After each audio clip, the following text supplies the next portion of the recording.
speaking about iftar, one of the things I like about Sheikh's Mosque is, you still give Gatsby's? Yeah, that is part of the iftar, yeah. So inshallah, and it really draw the youth, because the youth of Cape Town, they love the. Well, that's the reason I come to the mosque for iftar as well. But it's a wonderful idea because you've got that youth component by Sheikh Sons and the various other youth that's present in Portland, just to encourage other youth as well. So it's wonderful to see. And speaking about Ramadan, one of the organizations present here today, AMA, is always, very close to our hearts at Hilaal TV, but more importantly, the work that they do throughout the year, not just Ramadan. And it's so lovely to see AMA present at this event as well. Energy drinks, you've stocked up already, because I do know you have a hectic schedule for Ramadan, Sheikh. Assalamu alaikum wa rahmatullahi wa barakatuh. Jazakallah Luqman, I follow you and try to keep up with you. Bismillahir Rahmanir Rahim. It's such an honor to be part of the Spice Mecca Ramadan Souk series. Hearing Uncle Sharif speak and the Shuyukh speaking, you come to realize, of course, this is a exhibition, a souk of high quality products, but also the theme coming through year on year is that Spice Mecca is here for the community. Uncle Sharif mentioned about the scholarship, the Umrah. That's all about giving back to the community. And Africa Muslims Agency is partnering with Spice Mecca over the next couple of weeks and into the month of Ramadan as part of the Meals of Mercy movement, to ensure that communities in different parts of the world, whether it's right here in South Africa, whether it's in Gaza, whether it's in Lebanon, whether it's in Palestine, whether it's across Africa, that these communities are being fed through initiatives like this, coming together businesses of communities where they're giving back of their product to ensure that communities around the world are being touched. And it's about sharing of your plate, sharing of your mercy, so Allah can be merciful to you, inshallah. May this event, Allah place immense barakah in this event. Allah make it a success, inshallah, and that many lives are impacted in many ways, inshallah. Jazakallah so much, Brother Imran, for being part of this event. And Mr. Gangrika has also walked in as well, always ready to be available for the community. We are in anticipation for Auntie Shamila's breakfast. No, stay with me. I haven't finished with you. Don't run away so quickly. One of the things I really enjoy during the year is the various parts of the world that AMA transcends on. You've got Mozambique, you've got Malawi, you've got Syria, you've got Afghanistan, and the list goes on and on and on. And to do this, you have to have dedicated teams, you have to have dedicated sponsors to be part. We had a pledge line the other night as well on Hilaal TV, and we say shukr to all the contributors, all the generous sponsors that have come on board and made that possible so that AMA can continue their work for months and months and months. The work doesn't just stop after Ramadan. It continues. Give our viewers a bit of an indication. What are some of the other projects that you have going on? Absolutely, Luqman. Of course, right now the focus is the blessed month of Ramadan and in ensuring that many communities, so the teams currently, whether it's in South Africa, over the next couple of weeks, there'll be a distribution of thousands of hampers and iftar boxes to 250 community-based organizations around South Africa that are working in needy communities that will be supported by Africa Muslims Agency with the necessary essentials. In Africa, I was just in Malawi a few days ago, and I was sitting with a family in a village, Luqman, and the mother was stirring a pot, and she basically took the grass, boiling it, and that was her meal for her and her family. And I asked her, what will Ramadan be like for her and her family? And she said, look, we fast anyway because it's our obligation, duty to fast. So I asked her, what do you do when you break your fast? She says, well, if we don't have anything, we just extend the time until we have something. And like this in many other parts of the world, we have a team in Afghanistan who are preparation in 23 countries. Trucks are moving across Mozambique. Preparation is underway in Gaza, in Afghanistan, in Syria as well. In Afghanistan, one of the families we've met, the mother actually bought poison because she couldn't take the hunger for herself and her family. So she was about to give that to her children. And Allah's mercy is only through Allah's mercy we're able to meet her in time and to help avoid that situation. So these are the dire situations of people, across the world in 23 countries, and of course many more, I'm sure. So we're encouraging everybody. You asked about what's happening after Ramadan. We're looking at water plants, desalination plants in Gaza and Syria as well, and that's the preparation that's underway currently. Wow, stories like that is stories that is so hard to hear.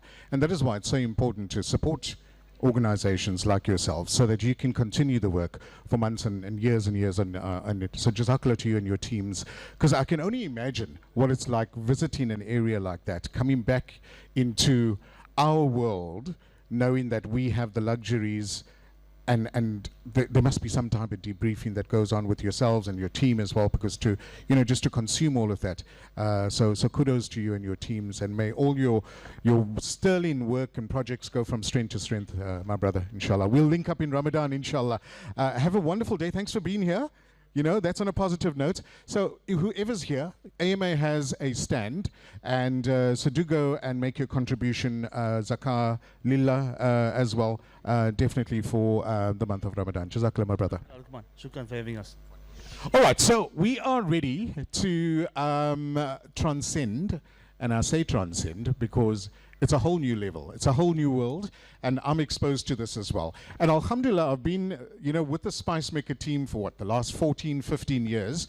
And as you can see, the shirt size has grown because these meals that Auntie Shamila prepares is just out of this world. And today what we're going to do is do a bit of a breakfast and acknowledge some of our wonderful community that has been supporting Spice Maker for the last very many years as well. And now I want to show you what Auntie Shamila has put together on this table. Now, I don't even know most of the stuff that's here, and we're going to go through it very shortly, but we've got some of the community that's here. We're waiting for some other people to come through as well and be part of this breakfast. But Abdullah, just show them what is on this table. This beautiful table that's here that Auntie Shamila has, just point to the table, my brother, and have a look at all the lovely items. I mean, this is breakfast plus, A-level breakfast. Auntie Shamila, it's always so nice to see you. Assalamu alaikum. Are you well? Wa alaikum salam. Alhamdulillah. Well, thank you. When I see Auntie Shamila, I think food. That's the first thing. And obviously, food brings us together as a community, as a family, because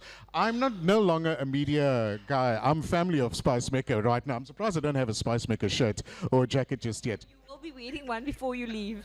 Inshallah.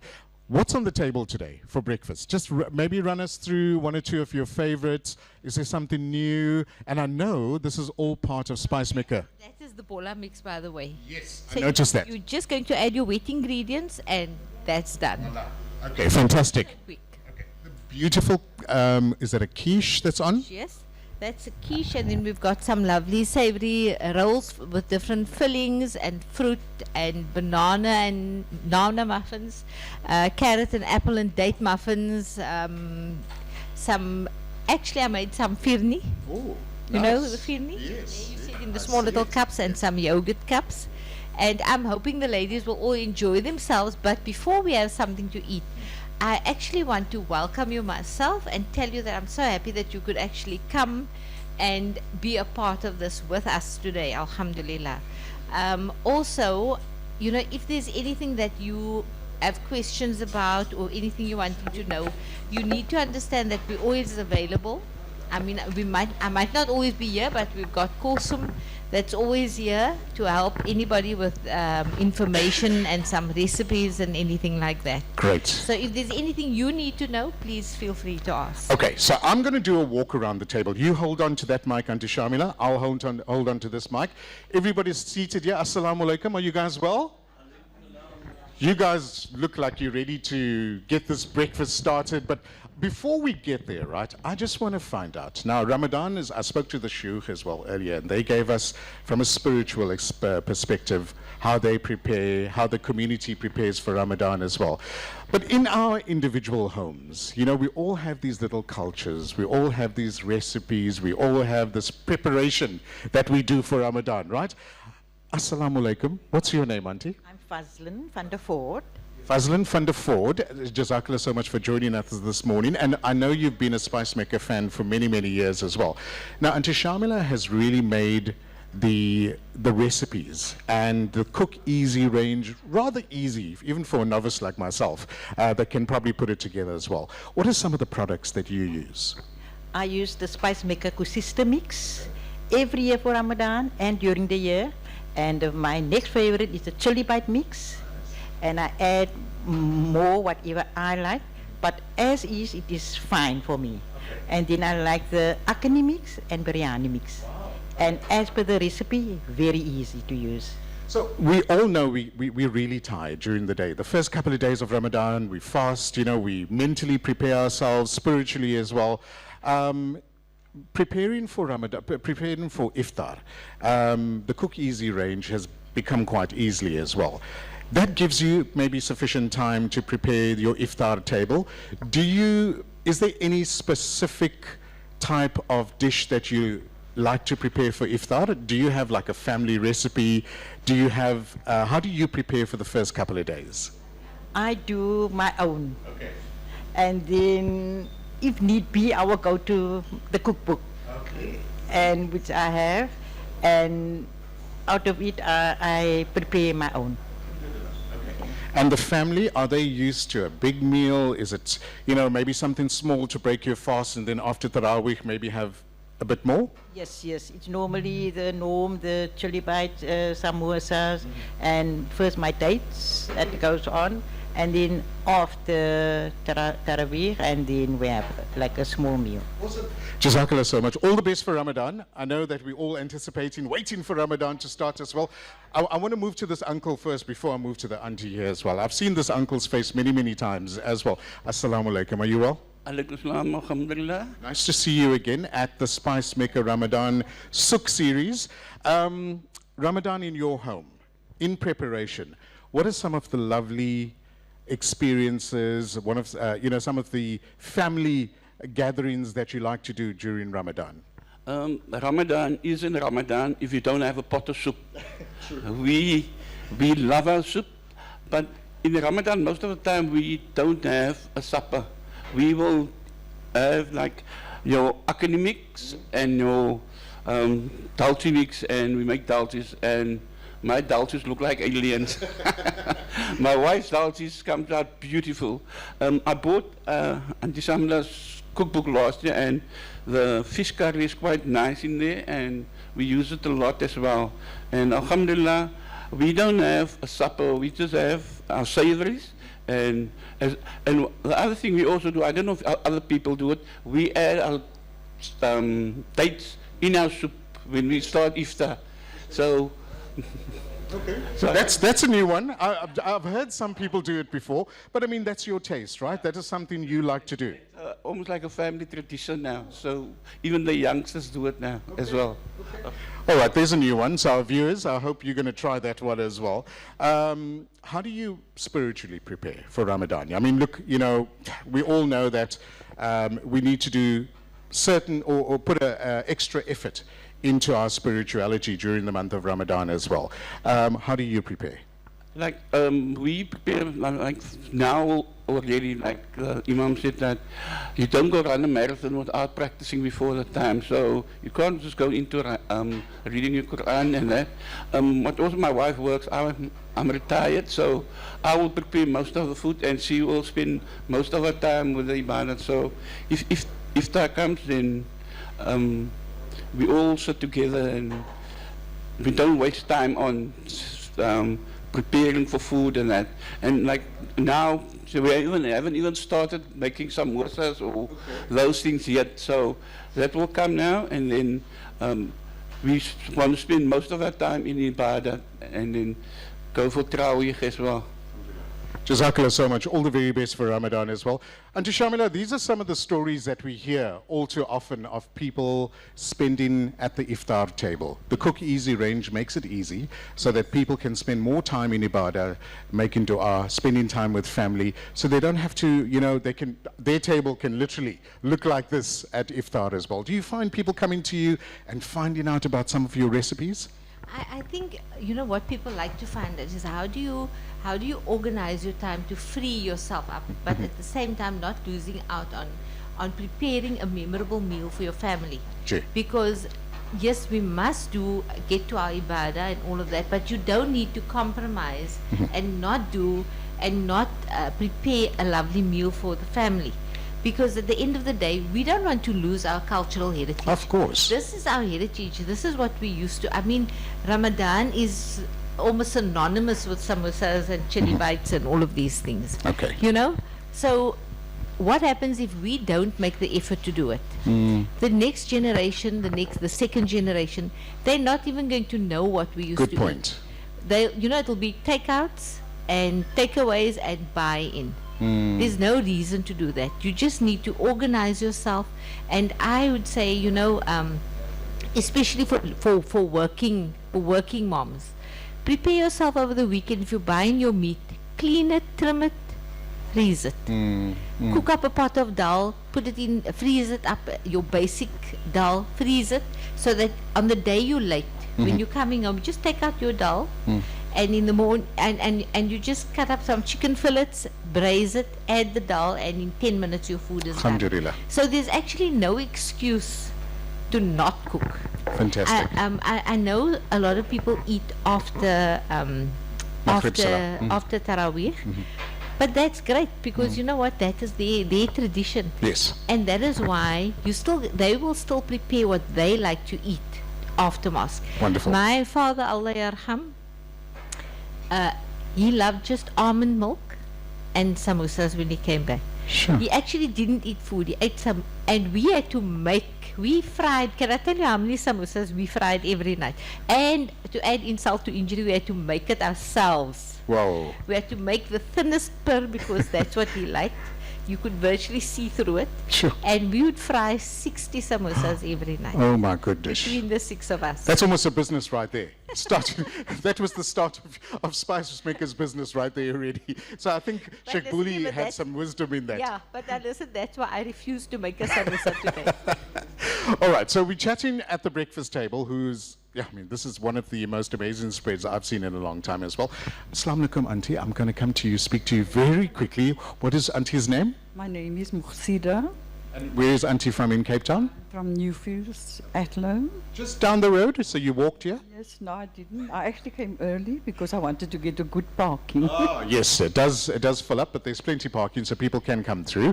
So, looking at the table that Auntie Shamila has put together as well, are these any of your favorites that you like to do during Ramadan or on a daily basis or weekly basis? Well, to be quite honest, I've been using the sisters, and I'm a loner, so I don't have to cook a lot of food.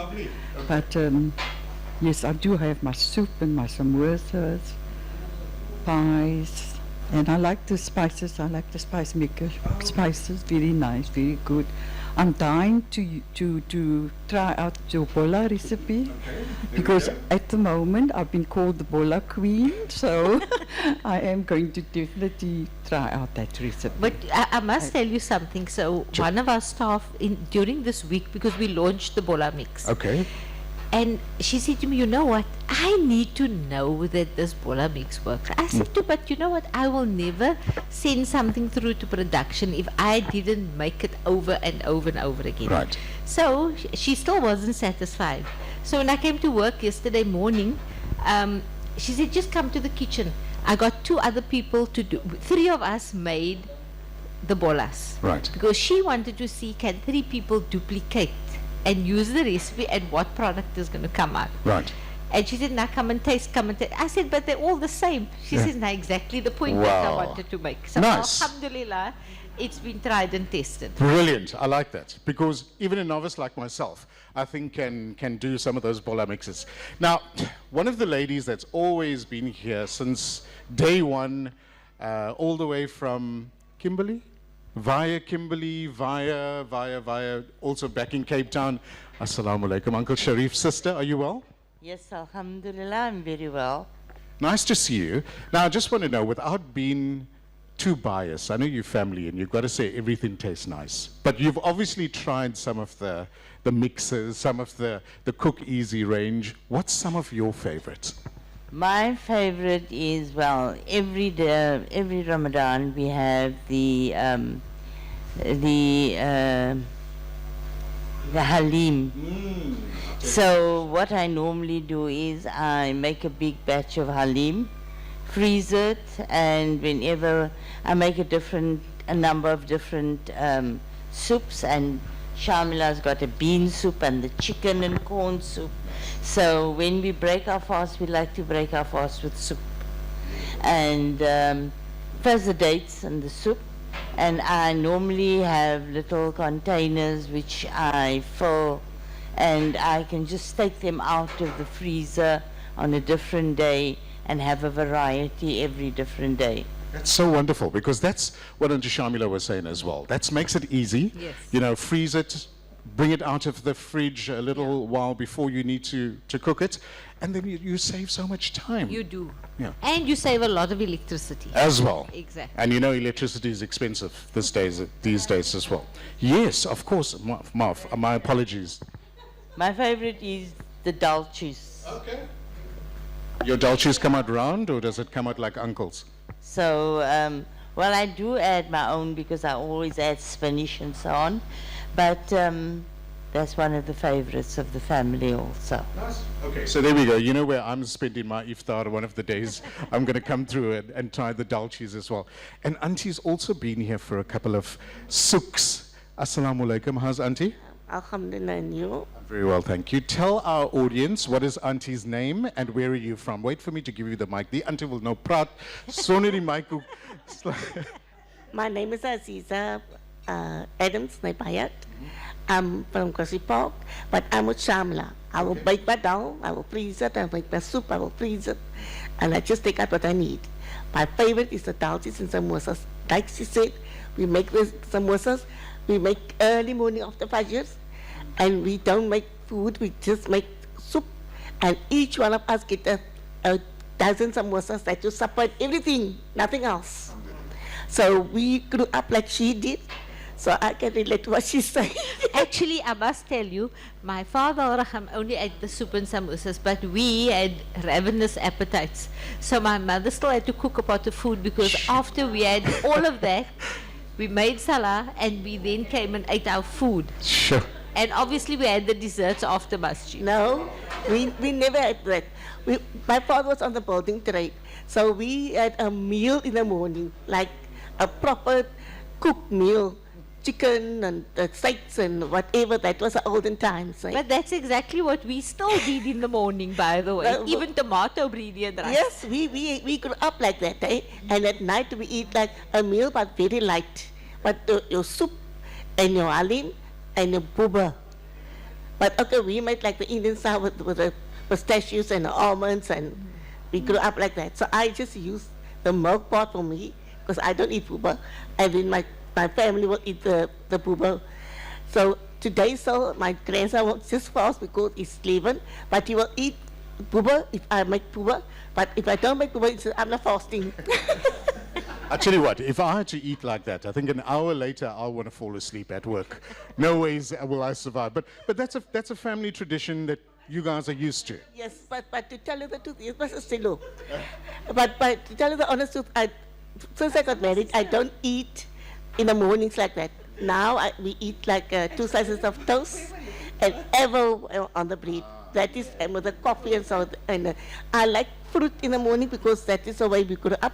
Always in the mornings, and at night there was oranges or naartjies on the table, because my mother said, whatever you eat a fruit, because that is will bring everything down. Yeah, look, our parents had wisdom beyond their years, you know, and as Auntie Shamila was saying as well, these are some of the traditions that we were hoping to carry on. From a table like this, all the way to the Ramadan, the iftar table, where we carry on the culture. Because we do find the culture has been lost through some of the youth. Look, people have different lives these days as well, and they often use their lives to infiltrate the spirituality part. And some of that, our cultures, our traditions are very lost as well. The anti-type, she's probably telling the people, check, I'm on TV, just tune in, take a photo. Assalamu alaikum, Auntie, how are you? Walaikum salam, how are you? I'm sorry to interrupt you. Very, it looked like a, chat GPT going on there as well. Tell us about Ramadan in your house. What do What does your family expect? What do you like to give them? How do you prepare? Well, I think it's something very simple though. In that, well, obviously everybody or most people have samosas, so I prefer I prepare beforehand, like I would do it now next week. You know, do the filling, etc., etc. Then freeze it. And the other thing I do and must have is, like Mr. Abbas's sister said, is the halim. That is an absolute must in our home. So what I do is there's a mixture that I make from wheat and barley and a little bit of dal, and I boil that and keep it ready, and I freeze that in little containers, and then when necessary, because a pot of halim would last a couple of days, maybe a week even, because now we just... Not in my house. And then the next time I make it, I check another container and cook it fresh. Yeah. Well done. You know, I like listening to all the different traditions. What are some of the traditions that sister likes to prepare? How do you get into the Ramadan iftar table preparation? Okay, my family and I, we're quite a large family. My husband and I have 5 children, and my mom is with us as well. So we sort of have a very simple type of Ramadan. Growing up, we would have soup and, of course, the samosas and dalchis and whatever. We break our fast with that and then have food afterwards. But we've discovered in recent years that it's actually just too much for the stomach to hold. And you don't want to waste, and yeah. And nowadays, previously children would come around to the, from the underprivileged areas, they would come around and ask for food. Nowadays, we don't see children coming around so much anymore. So, but we've also moved. So, I mean, the area that we live in now, there aren't many Muslims, so there isn't that exchange of cookies and so on. So we've tried to keep our Ramadan quite simple. If we have soup, that is actually our meal. So, so we try not to overindulge, and we find that it is better for us. We not too much into the fries. The children love it, but in small amounts. But we love our fruit. I was just admiring the fruit platter over there. So we try to keep our fast, our Ramadan, relatively healthy. So, yeah. You know what I do during Ramadan? I visit the various mosques in Ramadan, and I go to the different areas and I try out the dalchis, because I promise you, the dalchis from different suburb to suburb in Cape Town is different. Yes. People prepare it, and I love it, because the story behind the dalchi is what I like. You know, how they prepare it, who made it, why it doesn't look like uncle's, or, why is it round? And everybody has their own favorite. Yes, absolutely. It's always something unique. So I always say, like with our chili bite mix, use that as a base. Right. Now you add whatever you want. You know what is so nice? If you put sliced bananas in it. In the chili bite mix, and you add some extra green chilies, and you put sliced bananas in it. Wow. I've never does anybody else do that? Uncle does that as well? Yeah.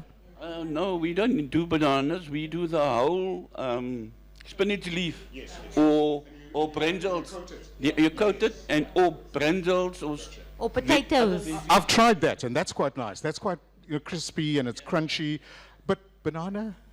It's really tasty. I haven't tried bananas, but I will, inshallah. Try it this year, inshallah. But listen here, a lady you have to speak to is this young lady over here. Of course, yeah. She works in the community. She does excellent work in the community. Okay. And she cooks huge pots of food every week. Wow. And people go to her home, and she sees to them. Auntie, assalamu alaikum. Is it She'll true? be able to tell you about all that soup she cooks. Which area is Auntie from? Eideveld, yes. So tell us about some of the projects you do. How do you, first of all, preparing food every day, the logistics, the items that's needed, all of that is a challenge on its own. So tell us how you came up with this. Me and my husband, assalamu alaikum wa rahmatullahi wa barakatuh. Me and my husband, they decide we're going to make food for the community. One day, the other lady, a senior lady, came to my house, and she was crying. And I tell my husband, listen, I'm also a woman, and I consider this lady's crying. So he told me, Aisha, come we make food, man. And then in a small pot, we're making a food. And I called her and I tell her, don't cry, come eat. And I said, take the other stuff also home. And she wanted to tell me something. I said, no, don't say nothing, just make dua for us. And so she left, And I tell my husband, no man, we're going on as Musla, and I ask Allah if somebody can donate a pot for us. And so they'll give a pot for us, and and since that day, we're making the food for the people, for the community. How long ago was that, Auntie? Very long time ago now, sir. Very long. We're still going on. Sometimes we get stuff from the sponsors, and we take pictures and then send it to them that they can see what are we doing at home. The children, especially the children, my heart going out for them, and the elderly people. If that people came in, they come in the line, and I tell my husband, listen here, first the elderlies, then the children, and maybe sometimes it's not elderlies, then I do the children, then the big people, the other people, but yeah, that's all. There's so much poverty in our areas as well, in communities, like Auntie as well, that alleviate some of the hunger. Because we don't want to turn people away when it comes to our doors, for a plate of food. But obviously, Auntie has seen the need in is it just in Hayterveld that Auntie works, or other areas? Sometimes I'm going to Ketken, there by us. That location there, I'm going to there also as well. I give them also. And then like my husband also said, I'm just preparing the stuff for him, but he's the cook. He's outside. But I'm sure he tastes as well. Yes. And I can't fiddle with his food. I must just leave him like that. And he's the one who's doing all the stuff, yes. That's amazing. But as a couple, as a family, you guys, are so close as well. But surely this takes away some of your Ramadan preparation, or do you just accommodate around that? Both of us are doing stuff in Ramadan month. Like he used to, he's like his faluda. Every time he said, no, I must come to the function here and come like his faluda and all the stuff, like tau cheese. And he's very spoiled now by the sisters. But anyway, yeah, we're going on, yeah. So if somebody that's watching this interview, listening to the interview, if they'd like to come to Auntie and say, you know what, Auntie, I want to sponsor, some rice, or I want to sponsor some chicken or whatever, can they come to Auntie and do that? Yes, they can. They can, sir. Yeah, Lukman. Sir is my father. I'm Lukman. But like my mother said, you must have respect to the people. You must tell them, sir, or auntie or whatever. So can they approach Auntie today while you're here at the Spice Maker? Yes, sir. Yeah. Shukran. Jazakallah bi khair. Do you guys have a name for your organization? Can they find you on social media? Nochi? TikTok? Nochi? She's Auntie Aisha. Auntie Aisha. Auntie Aisha. There we go. So anybody who wants to sponsor something for Auntie Aisha's project, please speak to Auntie Aisha. She has a beautiful Palestinian scarf on. I think we've got some TVs out. People can see her. But Jazakallah, Auntie Aisha, for all the efforts and made all grow from strength to strength, inshallah. Shukran, sir. So there we go. And I know, organizations like Auntie Aisha's has grown over the years because the du'as that people make, the community that gets involved, especially organizations like Spice Maker as well. Everybody's waiting to dig into this breakfast, Auntie Shamila. What do you advise to start first? I think you must start with whatever tickles your fancy, actually. But before you start, I actually want to just show you what you will be getting. Guys, you got gifts. Wow. Can I help Auntie Shamila? This is the gift you're all going to be getting, inshallah. Yes, you may open it. Whoa. Almost like, you get those. This is amazing. And this is this year's recipe booklet. Okay, so this is in here as well. Wow. Okay, so Auntie Shamila, what's in here? It's beautifully packaged, by the way. I must tell you the dates. Guaranteed 100% from Medina. There's not a single majul. There's ajwa, there's safawi, there's khudri, we've actually put in a packet of ajwa dates for you guys in here. There's the bola mix, the flapjacks, faluda, and the new shakers that are now going to be distributed in the shops. Yes, the shakers. You're supposed to shake this. Yes. But I tell you these dates, And I'll tell you what, they are so beautifully packaged, and they're actually nitrogen packed, meaning it's done in that way so that it's also protects the date, it preserves the date in a sense. So it's nice and fresh and dry, it keeps it fresh. It's a Ziploc bag, so this size would actually be nice for you to keep. You know, people go to masjid and they break their fast at masjid. This is a nice packet to just take with you and share in your stuff. Nice. I like that. Okay, so guys, what do you think about this gift? Shukran. Shukran Auntie Shamila and Uncle Sharif. I mean, this is amazing, and I'm sure the community. I must actually say shukran to Noor and Aisha because they were driving all over looking for this particular blue box because it must match with the book. Beautiful. My daughter-in-law Aisha and my son Noor, they believe in color coding properly. Alhamdulillah. So you know, if it was me, you might have got a white box, but I'm more worried about what goes on the table actually than what the color of the box is. But they're very pedantic, and alhamdulillah, I'm very proud of them. They did a great job. This is amazing. Jazakallah so much, Auntie Shamila. I mean, everyone here is so appreciative to yourself, Uncle Sharif, for always being part of the community. Alhamdulillah. For always doing this for our community. And this is what people look forward to. We've got this weekend, we've got next weekend. Inshallah. We've got the 1st of March, inshallah, that we are going to be here as well, celebrating with you guys our community. Alhamdulillah, we are so fortunate. I mean, if you look at other communities in other countries, I tell you, people don't understand how we actually do these things. My daughter got married to a Turkish guy, and a wonderful guy, nice family, alhamdulillah. But they can't, it's like this, they can't understand, how do we get together all the time? How do we picnic, and we going to the beach, and we having family dinners and all of these things, because people in other places don't get together with the amount of food that we do now. You know, I think it's really, I think we are so fortunate we live in this country that we've got such we are so fortunate with all the bounty of Allah. But I think we have the freedom, the liberty, we have, and let's face it, let's be honest here. Whenever we plan anything, what's the first thing we discuss? Who's going to make what? Yes. But that is the beauty of our society. I mean, when I'm having a dinner, I don't even think of dessert, and I don't ask. And my sister would phone, and my sister-in-law would phone, and I'm making this, I'm making that.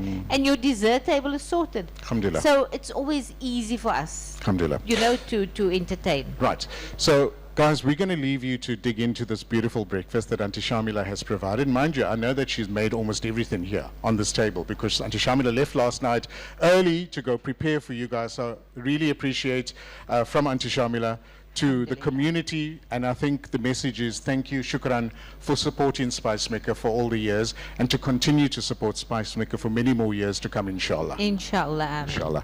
Auntie Shamila, jazakallah so much to you. Shukran to you, and shukran to the lovely ladies, and the gentlemen. And this gentleman has been coming to Spice Mecca for years. I know. I've seen him for all the years.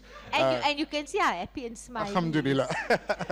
Ladies and gentlemen, thank you so much. Do enjoy. We're going to chat to some of the vendors. We're going to chat to Moti. We're going to chat to Uncle Sharif. We're going to find out what's happening on the outside so people can make their way. I know our community likes to go shopping in the morning and, you know, prepare for the weekend, and then we come through to the festival, so we're going to prepare for those guys to come through please as well. Come and join us for something. I will. Jazakallah so much. Alaikum. Walaikum salam. So there we go. Auntie Shamila is definitely preparing that breakfast for the community. We're going to chat to some of the stall holders. We're going to chat to Uncle Sharif. We're going to chat to Moti as well, who's always ready. Can we cross back to the studio very quickly for a short break as we prepare for that? So do keep watching us on channel 347 on Hilaal TV. And remember that you can make your way through to the Spice Mecca Ramadan Souk series. It's going to be on this weekend, next weekend, and the 1st of March. So do come through. 20 Rand gets you into the door, and that proceeds go towards charity, JQ, and also AMA as well. And you can always contribute there as well. Right, we're going to cross back to the studio very quickly. When we come back, we're going to bring you more footage from the Spice Mecca Ramadan Souk series right here in Induland Crescent in Cape Town.